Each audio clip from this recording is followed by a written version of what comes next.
Hi dear, super കൺമണി സീരിയലിൻ്റെ latest episode റിവ്യൂയിലേക്ക് എല്ലാവർക്കും സ്വാഗതം. അങ്ങനെ തന്നെ കാര്യങ്ങളെല്ലാം തന്നെ കൃപയോട് പറയാട്ടോ ക്രഷ്. എനിക്കെന്തായാലും ഒരു വിഷമമുണ്ട്, അതുപോലെ നല്ലൊരു സന്തോഷമുള്ള കാര്യമുണ്ട് മോളെ എന്നൊക്കെ പറയുന്നുണ്ട്. അത് എന്താണെന്നുള്ള രീതിയിൽ തന്നെ ക്രഷ് അവിടെ സംസാരിക്കുന്നുണ്ട്. മനസ്സെ എനിക്ക് വിവാഹം കഴിക്കണമെന്നില്ല ക്രഷ്, എനിക്ക് ഇഷ്ടമുള്ളത് നമ്മുടെ കൺമണി ചേച്ചിയാണ്, നിൻ്റെ കൺമണി ചേച്ചിയെ തന്നെയാണ് കേട്ടോ. എത്രയും പെട്ടെന്ന് ഞങ്ങളുടെ വിവാഹം നടക്കണമെന്നാണ് എൻ്റെ ആഗ്രഹം. കാരണം എന്ന് വെച്ചിട്ടുണ്ടെങ്കിൽ കൺമണിയോട് ഞാൻ എൻ്റെ ഇഷ്ടം അപ്പോൾ തന്നെ ക്രഷ് കാര്യങ്ങളെല്ലാം കൃപയോട് സംസാരിക്കുന്നു കേട്ടോ. നീ എന്തെങ്കിലും സംസാരിക്കുക, ഞാൻ എന്താണ് ചെയ്യേണ്ടതെന്നുള്ള രീതിയിലൊക്കെ പറയുന്നുണ്ട്. പക്ഷേ കൃപയ്ക്കാണെങ്കിൽ തിരിച്ചൊന്നും പറയാൻ സാധിക്കില്ലല്ലോ. പറയാൻ സാധിച്ചിരുന്നെങ്കിൽ അവൾ എന്തായാലും കൃഷ്ണനോട് കൺമണി വിവാഹം കഴിക്കാൻ തന്നെ പറയുണ്ടാവുള്ളൂ. അതിനുശേഷം തന്നെ എനിക്ക് മാനസയെ വിവാഹം കഴിക്കണമെന്നില്ല, പിന്നെ അച്ഛനോടും അമ്മയോടും ഞാൻ പറയാൻ വേണ്ടി നിൽക്കുക തന്നെയായിരുന്നു, കൺമണിയാണ് എനിക്കിഷ്ടം എന്നുള്ളത്. പക്ഷേ അത് പറയാൻ ചെന്നപ്പോൾ എനിക്കതിന് സാധിച്ചില്ല മോളെ, അതാണ് നിന്നോട് വന്ന് പറയുന്നത്. എന്തായാലും നിന്നോട് ഇതൊക്കെ സംസാരിച്ചപ്പോൾ എനിക്ക് നല്ല ആശ്വാസമുണ്ടെന്ന് പറഞ്ഞ് ക്രഷ് അകത്തേക്ക് പോകുന്നു കേട്ടോ.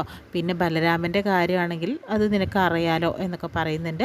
അതിനുശേഷം തന്നെ ക്രഷ് പോയതിന് ശേഷം തന്നെ അവിടേക്ക് നേഴ്സ് വരുന്നു.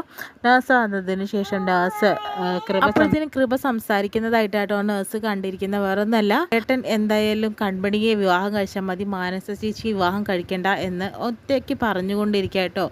അത് നമ്മുടെ കൃപ അത് കേട്ടതോടുകൂടി തന്നെ കൃപ സംസാരിച്ചു എന്നുള്ളത് ഒരു സത്യമാണെന്ന് പറഞ്ഞിട്ട് വേഗം പോയിട്ട് ആൻറ്റിയമ്മയും അതുപോലെ സാഗർ സാറിനെയും സുജുവിനെയൊക്കെ വിളിച്ച് പറയാനായിട്ട് നേഴ്സ് ഓടി ചെല്ലുന്നു കേട്ടോ. അപ്പോഴത്തേനും നമ്മുടെ കൃപ മോള് സംസാരിച്ചു എന്ന് പറയുകയാണ്. അങ്ങനെ പറയുമ്പോഴത്തേനും അവർക്കും സന്തോഷമാവുന്നുണ്ട്. എന്താ അവൾ സംസാരിച്ചത്, അവൾ സംസാരിച്ച് ഞാൻ വ്യക്തമായി കേട്ടു. അപ്പോഴത്തേനും കൃഷ് അവിടെ നിൽക്കുന്നുണ്ട് കേട്ടോ.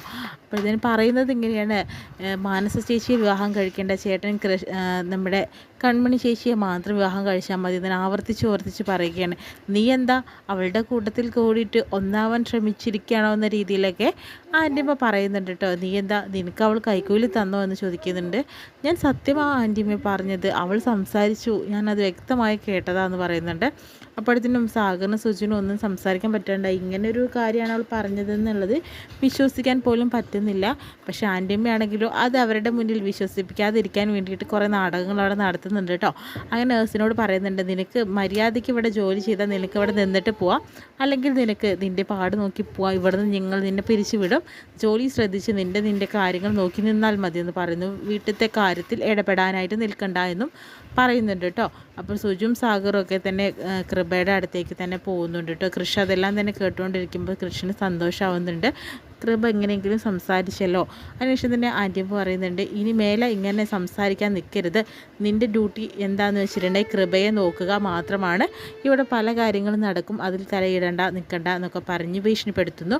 അങ്ങനെ അവിടുന്ന് മാറുന്ന സമയത്ത് ക്രഷ് അങ്ങോട്ട് വരുന്നുണ്ട് കേട്ടോ.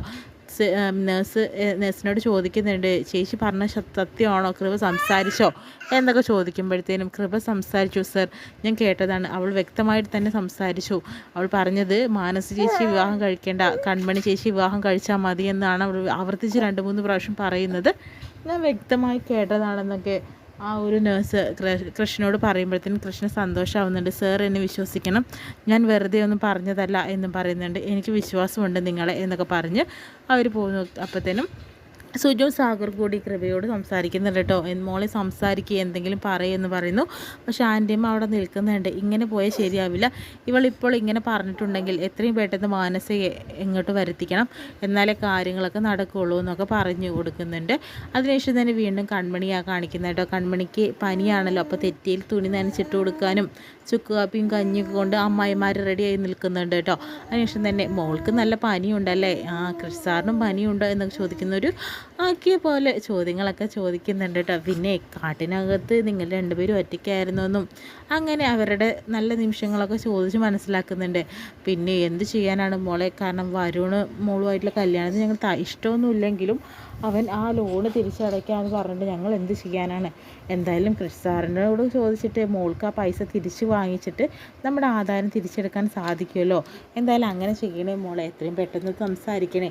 മോൾ വിചാരിച്ചാൽ ഇനി ഇതൊന്നും സാധിക്കാത്തതായിട്ട് ഇനി ഒന്നുമില്ല എന്നൊക്കെ അമ്മായിമാർ നമ്മുടെ കൺമണിയോട് പറയുന്നുണ്ട്.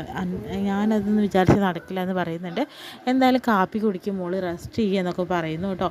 അതിനുശേഷം തന്നെ പിന്നെയും മോള് കമ്പനിയിൽ എല്ലാം ആയി കഴിഞ്ഞിട്ടുണ്ടെങ്കിൽ ഞങ്ങൾക്ക് ആ ഒരു നമുക്ക് ഓഫീസിൽ ജോലി തന്നെ തരണം കേട്ടോ. ആ ഓഫീസ് വണ്ടിയിൽ തന്നെ ഞങ്ങൾക്ക് പോകണമെന്ന് ആഗ്രഹമുണ്ട്. ലൈൻ ബസ്സിൽ പോയിട്ട് ഞങ്ങൾക്ക് മടുത്ത് മോളെ കാശ് കൊടുത്തിട്ട് എന്നൊക്കെ അമ്മായിമാരവിടെ സംസാരിക്കുന്നുണ്ട്. ഞാനിന്ന് കിടക്കട്ടെ, മോള് റെസ്റ്റ് ചെയ്തോ, കുഴപ്പമൊന്നുമില്ല, പക്ഷേ ഞങ്ങൾ പറഞ്ഞ കാര്യങ്ങളൊക്കെ മനസ്സിലുണ്ടാവണേ എന്നൊക്കെ പറഞ്ഞിട്ട് അവർ തിരിച്ചു പോകുന്നു കേട്ടോ. കൺമണിക്ക് അപ്പോൾ സന്തോഷമാവുന്നുണ്ട് കേട്ടോ. അതിനുശേഷം തന്നെ കൃഷിനെയും അതുപോലെ ആൻറ്റിയമ്മയാണ് കാണിക്കുന്നത്. ആൻറ്റിയമ്മ ദേഷ്യത്തോടു കൂടി കൃഷിൻ്റെ അടുത്തേക്ക് വരുന്നു. എന്തൊക്കെയാണ് ഈ പറയുന്നത്, കൃപ പറഞ്ഞത് സത്യമാണോ എന്നൊക്കെ ചോദിക്കുന്നുണ്ട്. നിനക്കെന്താ കൺമണി ഇഷ്ടമാണോ എന്നൊക്കെ ചോദിക്കുന്നു കേട്ടോ.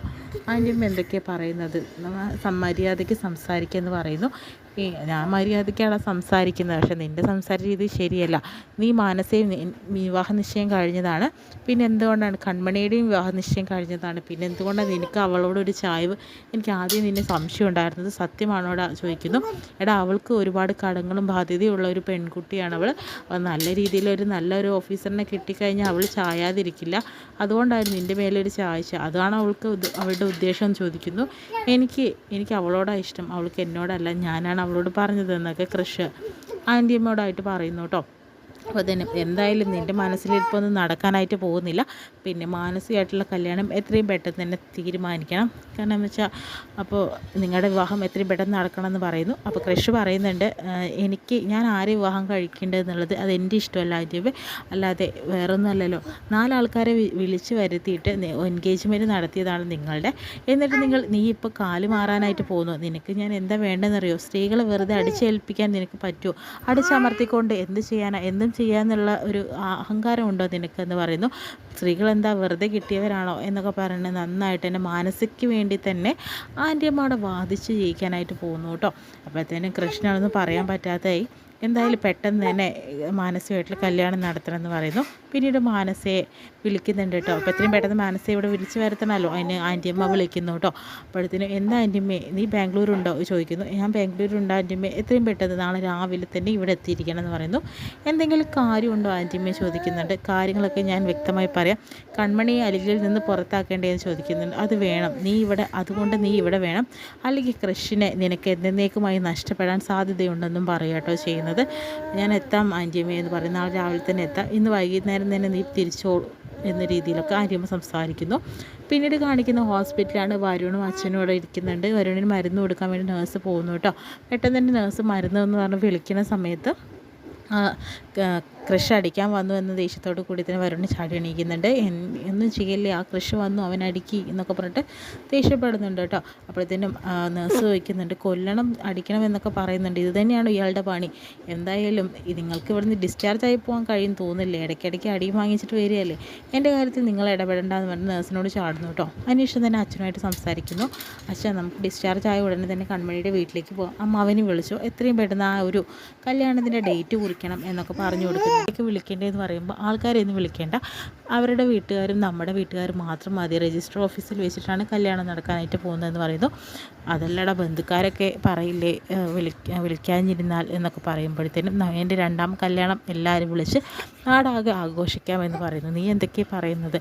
ഇത് ഞാൻ അവളോട് പകരം വീട്ടാൻ വേണ്ടിയിട്ട് മാത്രമല്ലേ അവളെ വിവാഹം കഴിച്ചതെന്നുള്ളത് നമ്മുടെ വരുണ അങ്ങോട്ട് പറയാട്ടോ ചെയ്യുന്നത്. നീ വിചാരിക്കുന്ന പോലെയൊക്കെ നടക്കുമെന്ന് ചോദിക്കുമ്പോൾ എന്തായാലും ആ ഒരു ഏടത്തിയെ ലക്ഷ്മിയെ വിളിക്കുമെന്ന് പറയുന്നു. അങ്ങനെ ലക്ഷ്മിയെ വിളിച്ചിട്ട് കാര്യങ്ങളൊക്കെ റെഡിയല്ലേ ചോദിച്ചാൽ ഇവിടെയൊക്കെ പക്കയാണ്, നീ എന്തായാലും എത്രയും പെട്ടെന്ന് വന്നോ എന്നൊക്കെ പറയുന്നുണ്ട് കേട്ടോ. വീണ്ടും കാണിക്കുന്നത് മഹിയോ അതുപോലെ തന്നെ കൃഷിനെയാണ്.